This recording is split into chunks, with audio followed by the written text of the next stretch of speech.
Hi everyone, welcome to my cheesy kitchen. In today's recipe, I'm going to show you how to make a cheesy spaghetti baked pasta. Very simple put together. I'm going to be making a cheesy tomato basil sauce, which is going to be made along with Britannia's 4-pepper tango cheese spread and then baked along with the Britannia cheddar cheese block. So without wasting any time, let me just dive right in and show you how to make this super simple dinner for your family.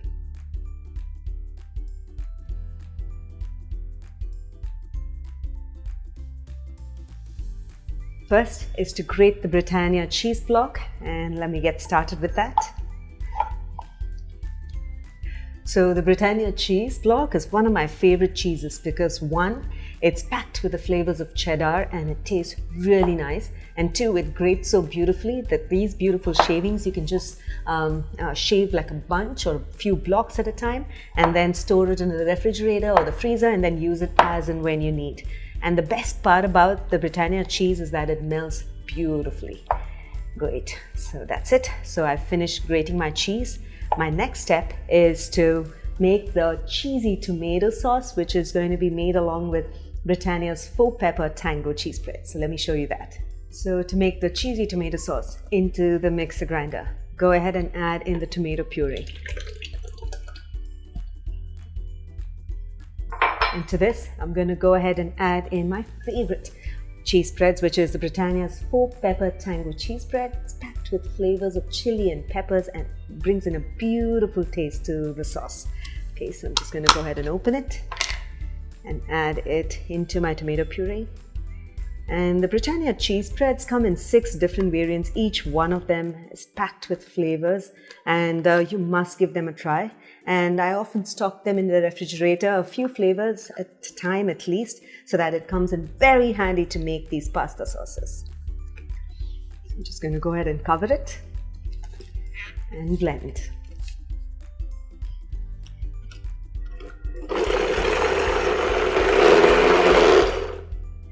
And that's it. The cheesy tomato sauce is ready. My next step is to toss it along with some onion and garlic and along with some olives and basil as well. So let me just show you how to do that, and then we'll be ready to bake our spaghetti pasta.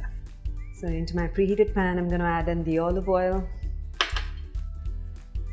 some garlic, finely chopped, some onions,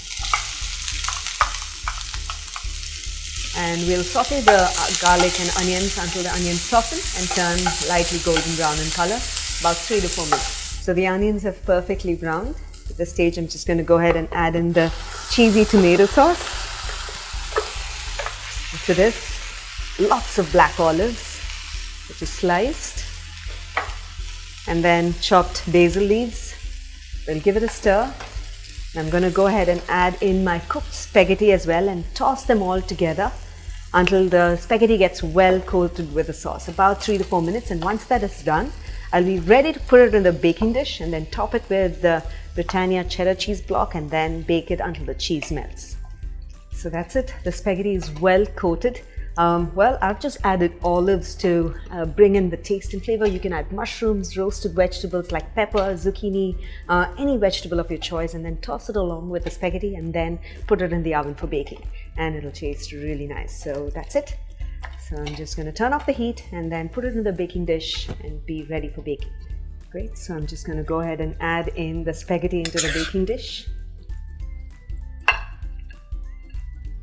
So I'm just going to press the spaghetti in and allow it to settle inside. And now this is done. Just going to go ahead and sprinkle the Britannia grated cheese block over it.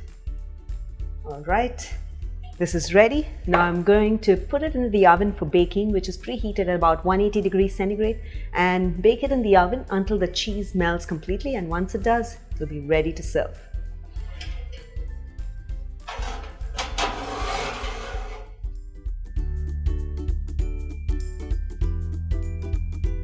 So that's it. This looks so beautiful. Notice how beautifully the cheese is melted, and this is exactly the reason I love the Britannia cheddar cheese block. It is a must-have in every kitchen, and you have to try this recipe. And when you do, don't forget to take a snapshot of it and share your cheesy kitchen moments with us. We'd love to hear from you. So until then, until next time, happy cooking and healthy eating.